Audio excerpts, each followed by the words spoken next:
Bonjour et bienvenue à Lumière du Monde, votre émission diocésaine. Ici Anne en compagnie de Jasmin. Bonjour Anne. Alors cette semaine à l'émission, on a des choses bien intéressantes à présenter. Oui, un portrait d'un futur prêtre, Alex Cordonnier, qui vient d'être ordonné diacre transitoire.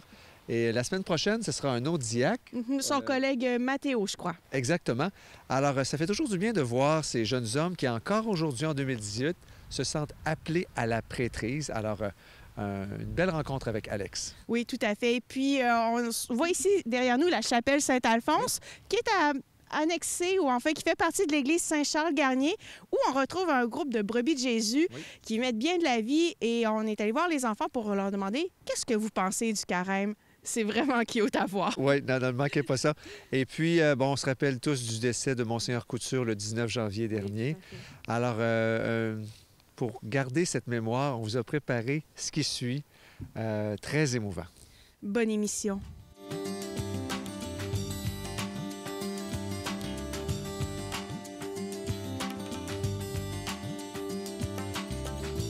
L'Église, c'est d'abord une communauté. C'est pas une institution, l'Église, c'est le rassemblement des fidèles.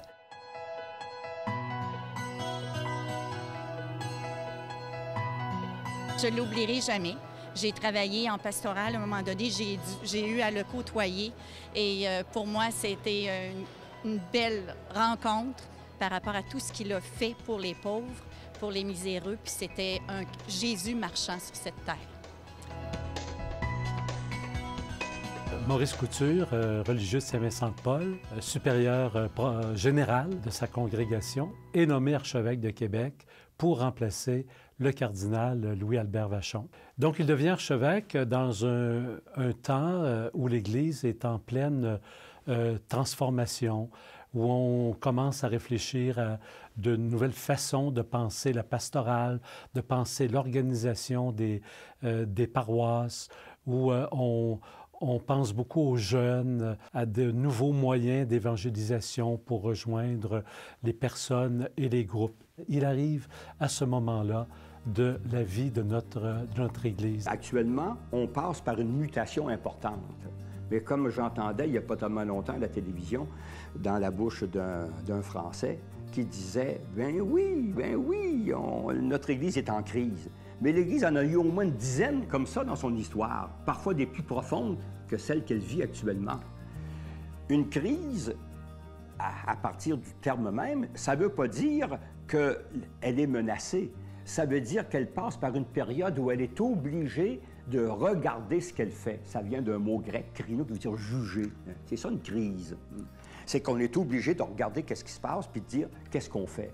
Moi, je dis c'est très salutaire qu'on soit comme obligé de prendre la route de l'homme, comme on disait tout à l'heure, c'est-à-dire de ne plus compter uniquement sur l'institution, sur les structures, mais qu'on doive compter sur les personnes qui sont appelées à témoigner de leur foi. Il est un homme simple, il est un homme transparent. C'est un homme qui est très sensible à la cause de la pauvreté, très proche des gens pauvres, très sensible à toutes les problématiques de travail, de revenu minimum, les problèmes des enfants, des milieux populaires, des milieux pauvres. Il va être cofondateur du Noël des enfants. Et il va être connu tout au long de son épiscopat pour ses prises de position en faveur des causes sociales. On le verra au sommet des Amériques aussi, participer à un sommet parallèle, pour ainsi dire, pour parler de la dette des pays pauvres envers les pays riches, de la nécessité du partage, de la solidarité internationale. Donc, c'est quelqu'un qui est très identifié à cette proximité de l'Église avec les pauvres. La vie coûte plus cher maintenant, c'est plus compliqué, le chômage est beaucoup plus répandu. Alors, c'est avec tous ces gens-là que je me sens en communion aujourd'hui, moi, comme pasteur de l'Église. Je me dis, ces gens-là, je les rencontre pas souvent. Et puis, je pense à eux. C'est un peu comme ma prière en même temps que mon objet de réflexion. Peut-être proche de monsieur et madame tout le monde. Ben voilà. Et puis, on a besoin de ça. Sinon, on voit tous les problèmes à travers des dossiers. C'est important de les voir à travers un type de travail qu'ils font. Puis moi, ben, c'est ma façon de me détendre, de trouver du repos, de l'exercice, mais beaucoup plus profondément, de me sentir en lien avec les gens de mon Église, qui sont des gens modestes, très exposés au chômage, avec beaucoup d'insécurité dans leur vie. Mon oncle, c'était un homme humble, rassembleur, et beaucoup de parler, mais beaucoup de discours, mais sans en dire trop. Avec nous, en famille, c'était peut-être pas le même péripétie qu'à l'archevêché, mais c'était amical, c'était familial. Mais c'était humble, tout en étant rassembleur. Alors, quand je suis en petit comité, en réunion, avec des confrères qui aiment cette Église, avec des consoeurs là, qui veulent aussi le bien de cette Église-là, qui prennent ça à cœur, moi, pour moi, là, ça, c'est... Je dirais que ce sont des moments extraordinaires. Au point de vue de la vie interne de l'Église, il va être un promoteur infatigable de la responsabilité des laïcs dans l'animation pastorale, dans l'évangélisation, dans la catéchèse et même, je dirais, dans le partage de la direction des communautés. Témoin, tout le monde peut être témoin. Et on peut l'être parfois tout simplement par des gestes très simples et sans qu'on ait une théologie très, très, très profonde. Et ça, c'est la responsabilité de quiconque est chrétien. Et donc, ça va l'amener très tôt à se faire également le promoteur de la place des femmes, du rôle des femmes dans notre Église et leur reconnaissance dans des rôles de décision, dans des lieux on pourrait dire, d'autorité et de pouvoir. M. Couture n'est pas un homme de pouvoir, il aime mieux être reconnu pour son autorité morale, mais en même temps, il souhaite que des femmes participent aux décisions. Et donc, c'était des sujets sur lesquels il était très, très ouvert. Et c'est un homme transparent, comme je le disais. Alors, il partageait facilement ses réflexions. Un homme très cultivé, un homme de parole, dans tous les sens du mot. Il partageait facilement ses réflexions, mais qui étaient toujours de véritables réflexions, bien appuyées sur la pensée de l'Église, sur la tradition, sur le magistère et sur la connaissance de la parole de Dieu et également sur la réflexion des théologiens avec qui il aimait discuter également, qu'il aimait consulter. On vit dans un monde qui est très laïcisé. On est actuellement dans une période de laïcisme aigu, je dirais. Et quand je dis laïcisme, c'est que je fais une distinction avec la laïcité. La laïcité, en soi, est un corollaire de la séparation de l'Église et de l'État. Et en soi, c'est tout à fait acceptable. Et je dirais même que c'est plus avantageux pour l'Église de ne pas être une religion d'État, parce que si tu es religion d'État, tu n'as pas toute l'autonomie puis toute la liberté que tu veux avoir, et c'est normal que l'État raisonne de la même façon. Mais si on accepte une laïcité ouverte, ouverte à tout ce qui peut enrichir une société, je ne vois pas pourquoi on ne verrait pas de valeurs véhiculées par l'Église, mais dans la mesure où elle véhicule elle-même l'Évangile. Quelques heures avant son décès, en fait, il est décédé le vendredi matin et je l'ai visité mercredi soir. Lui, il me disait, là, « Et que vous êtes chanceux de vivre ce que vous vivez présentement. Une église plus pauvre, qui a moins de moyens, mais une église qui est obligée de se poser les bonnes questions sur l'avenir de l'Évangile ici, sur notre terre, avec notre population, que vous êtes chanceux de vivre un temps de mission, un temps pour se rebrancher sur l'essentiel de l'Évangile et répondre à l'invitation du Seigneur, « Allez et de toutes les nations, faites des disciples ». C'est ce que j'ai entendu ce soir-là. Ce sont, pour moi, les dernières paroles que j'ai entendues de sa part. Ce que je trouve frappant chez lui, c'est cette humilité, cette simplicité, cette presque bonhomie. C'était pas Monseigneur, non, c'était cette grandeur, cette beauté de l'Église à travers la mission qu'il a eue, à travers ce qu'il a fait. Jamais vous n'aurez été un homme du passé. Vous saviez toujours nous relancer en avant, oui, dans la nécessaire fidélité à l'héritage, mais toujours ouvert à de nouveaux possibles, à faire se lever des aurores nouvelles. Monseigneur Couture, d'abord, c'est lui qui m'a ordonné prêtre il y a de cela 23 ans. Puis je me faisais la réflexion aujourd'hui, c'est le plus beau cadeau que j'ai jamais reçu de ma vie. Puis surtout venant de lui, c'était une figure bienveillante toujours pour tout le diocèse, puis en particulier aussi pour ses prêtres. Et puis on sentait qu'il nous donnait cette espèce de vitalité qu'il avait. On avait le goût de lui ressembler, on avait le goût d'aller sur les mêmes chemins que lui. Hier, en l'église de Saint-Angèle de Saint-Malo, et ce matin, en notre basilique cathédrale, nous avons entendu des centaines et des centaines de personnes qui sont venues témoigner, des personnes qu'il a rencontrées au cours de sa vie. Un fil conducteur reliait, il me semble, tous ces témoignages, comme une trame de fond.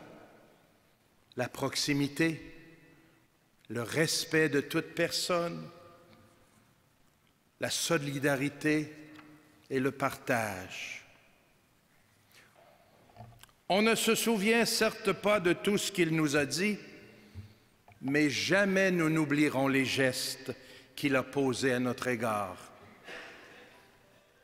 Une visite, un appel, une carte de souhait de Noël, un accueil chaleureux, une écoute active, un bon conseil, une visite à une personne malade, un panier de fraises fraîches livré à domicile, des fraises qu'il avait bien sûr lui-même cueillies dans la journée. Presque toutes les religieuses ont dit qu'ils avaient reçu des fraises de Monseigneur. L'Église du Québec a vu vivre et servir un grand pasteur, un homme d'exception. Il a été un grand témoin de la vie, un défenseur des personnes les plus vulnérables au cœur de la société québécoise. Tout cela a été possible parce qu'il a su être docile et disponible à l'œuvre de l'Esprit Saint en lui. Comme saint Paul, il pouvait affirmer « Ce que je suis, je le suis par la grâce de Dieu. » La vie est un don. Et on n'est pas maître de sa vie, on est intendant de sa vie. C'est pas la même chose. On n'est pas maître de cette vie-là. Et pour le chrétien, cette étape de la vie qui est la mort, ça fait partie de la vie. Ça n'est qu'un passage à une autre vie.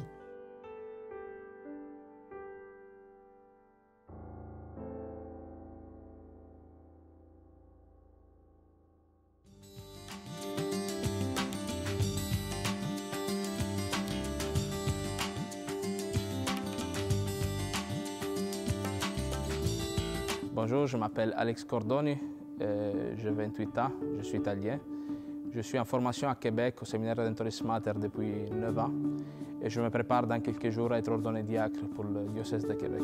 J'ai vécu une enfance heureuse, j'étais le deuxième de deux, donc avec mon frère, il y a toujours eu un peu petit esprit de compétition. J'étais un enfant assez tranquille, au début un peu gêné, une jeune qui est partie peut-être avec les années. Puis j'avais ma gang d'amis, j'ai passé une enfance heureuse. Dans ma vie, le moment où j'ai commencé à redécouvrir la foi, en fait, c'était après un événement un peu tragique, après le décès de mon père. C'est un événement qui est venu en quelque sorte à me poser des questions et a suscité en moi une quête de sens.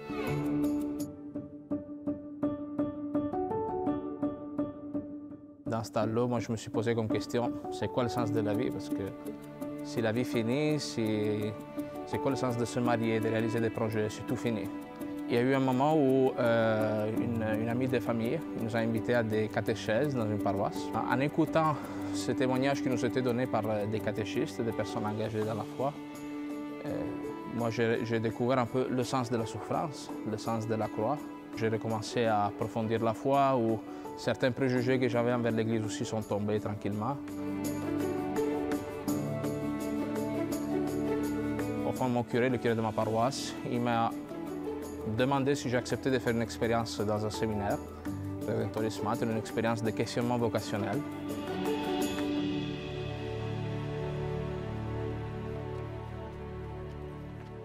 On est resté une semaine avec un groupe de garçons que je ne connaissais pas. Puis pendant cette semaine-là, on ne faisait rien d'autre que prier, travailler dehors. Il y avait un jardin immense, il fallait toujours couper l'herbe, je ne sais pas, tailler des buissons. Il n'y avait pas ni de télé, ni de cellulaire. Puis le fait de faire ce temps de désert-là pendant une semaine, j'ai fait l'expérience du fait que le Christ peut combler un homme. Que si un homme rencontre vraiment le Christ, il n'a besoin de rien d'autre pour être heureux.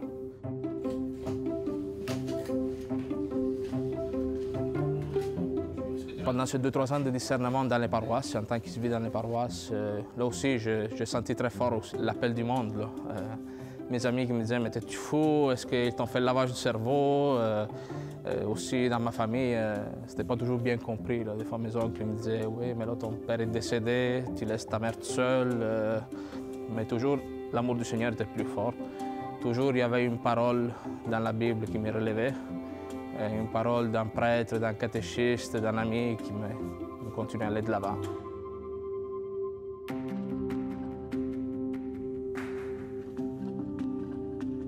Alors, je suis arrivé au Québec le 5 janvier 2009, en plein hiver. À l'époque, on n'avait pas de séminaire encore clairement établi comme aujourd'hui. Et nous sommes allés dans les maisons. Alors, au début, c'était un temps assez difficile. C'est sûr qu'il y a des grâces au commencement, là, une espèce de zèle qui te pousse à aller de l'avant. Puis ces familles-là, justement, ont eu un rôle fondamental dans notre formation. Parce que d'abord, on était les premiers agents d'inculturation, je dirais. C'est par eux qu'on a connu le Québec, qu'on a connu qu'est-ce qu'on mange ici, qu'est-ce qu'ils pensent en général, c'est quoi la mentalité québécoise. Là. Ben oui, ça va prendre toi. Ça va toi?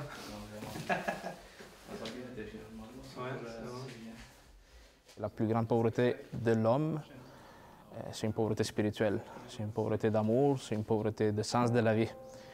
Alors, c'est sûr que l'action sociale est très importante dans la vie de l'Église, mais j'ai vu comme moi, ma mission principale, c'est d'annoncer l'Évangile.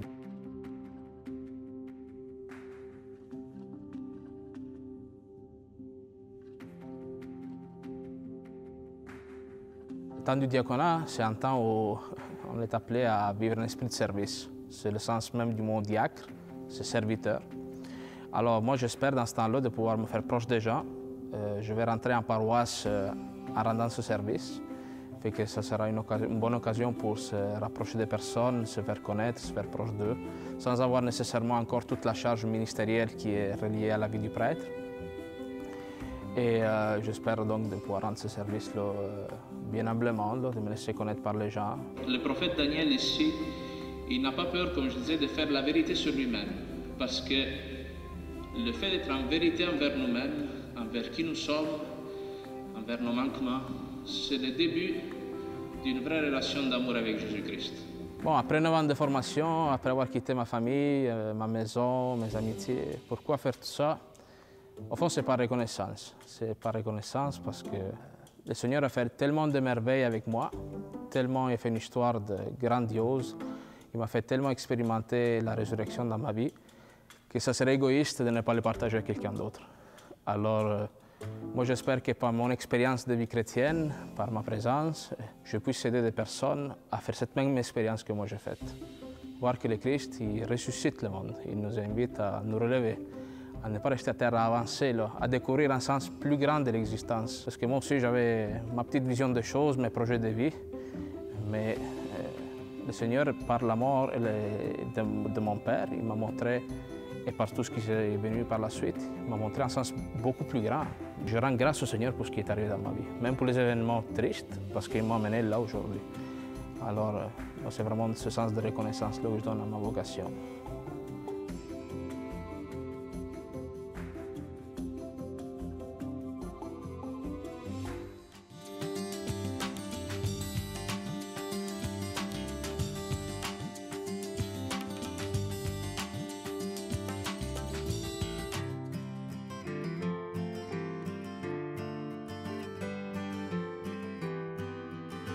C'est pour attendre Jésus.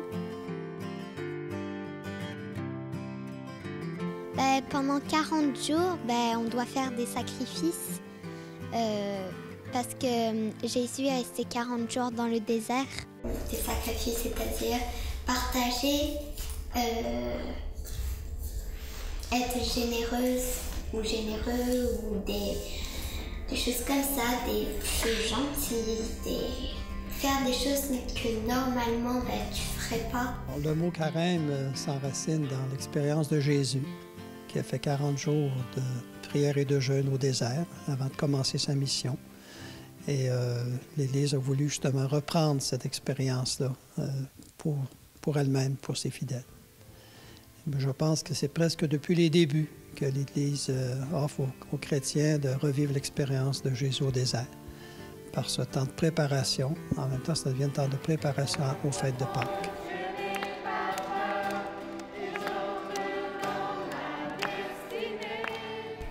Au lieu d'aller sur l'ordinateur, tu peux aller prier. Moi, je crois que c'est de faire des bonnes actions. Par exemple, c'est comme si tu aimes le chocolat, tu peux dire je vais donner le chocolat à des gens qui n'ont pas le moyen de se payer le chocolat. Ou c'est de rendre service à la fois à quelqu'un, de résister à la tentation et en même temps se sentir bien puisque tu as fait du bien à une autre personne. Ce que je ferais comme sacrifice, c'est si quelqu'un a quelque chose de mal et que je prévois quelque chose que moi je voulais faire, laisser tout tomber ça, remettre à une autre fois et aider la personne qui a comme un souci. Je pense que le jeûne veut nous aider à nous recentrer sur l'essentiel, donc de nous dégager du superflu, donc de nous priver de choses qui pourraient être superflues dans nos vies, pour nous recentrer sur le plus important, le Seigneur Jésus dans notre vie. Alors, ce que ça nous apporte, justement, de le mettre davantage au centre de notre vie, montrer qu'il est manifesté par là, qui est plus important que les choses auxquelles on s'attache parfois.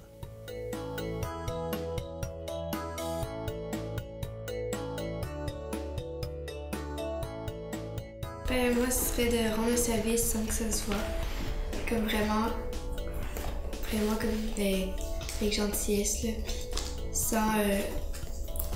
Sans parce que je suis obligée, là. Juste pour être gentille.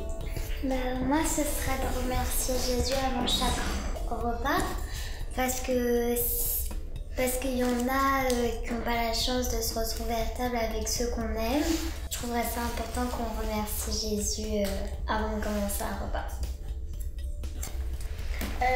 Moi, ce serait d'arrêter les électroniques pendant les promenades avec ma famille. Comme ça, je passerai du bon temps avec eux au lieu de me morfondre dans mes jeux. Moi, ça serait prier pour ceux qui ont des paroles méchantes. Parce que je me dis qu'ils n'ont pas de chance de dire des paroles méchantes, c'est pas forcément leur faute. Parce que peut-être qu'ils ont été élevés dans une famille qui ont eu beaucoup de gros mots, tout ça. Donc moi, j'aimerais prier pour eux, pour que Jésus les aide à faire des efforts pour pas dire des paroles méchantes. À quoi l'Église nous invite-t-elle durant le carême? Je pense d'abord et surtout d'approfondir notre intimité, notre relation avec Jésus. C'est ce qu'il a fait quand il est allé au désert. Il a approfondi son intimité avec le Père, avec Dieu, à travers l'écoute de la parole, de sa parole. Alors, l'Église nous invite à cela aussi, nous mettre davantage à l'écoute de la parole de Dieu pour développer notre intimité, notre lien avec Jésus et avec les conversions que ça va représenter.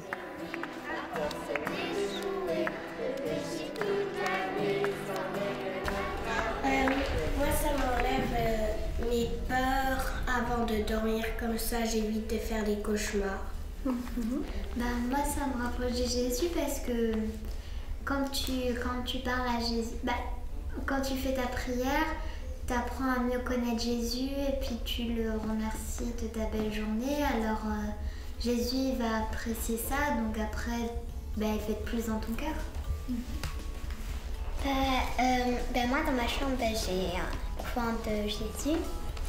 Et moi, parfois, quand j'ai des angoisses ou quand j'ai des tests bientôt, où je me suis disputée, Je vais faire une prière, puis c'est comme le lendemain matin, j'ai comme l'impression que ça va mieux, que tout est redevenu normal, puis j'ai plus de stress, puis à la fin j'ai des bonnes notes. On a vécu l'évangile de Jésus qui invite ses disciples à lui faire confiance en reprenant la pêche après une nuit qui sont venus bredouilles. Alors, on a revécu cet évangile avec les familles et les enfants.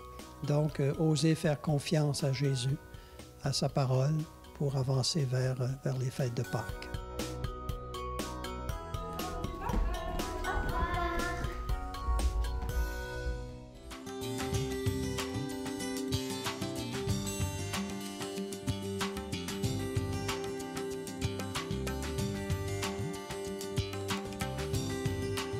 Alors, Jasmin, on se trouve en plein carême. C'est une période, d'ailleurs, pour prier davantage, intensifier notre vie de prière. Oui, puis une façon de prier, c'est devant le Saint-Sacrement, l'adoration.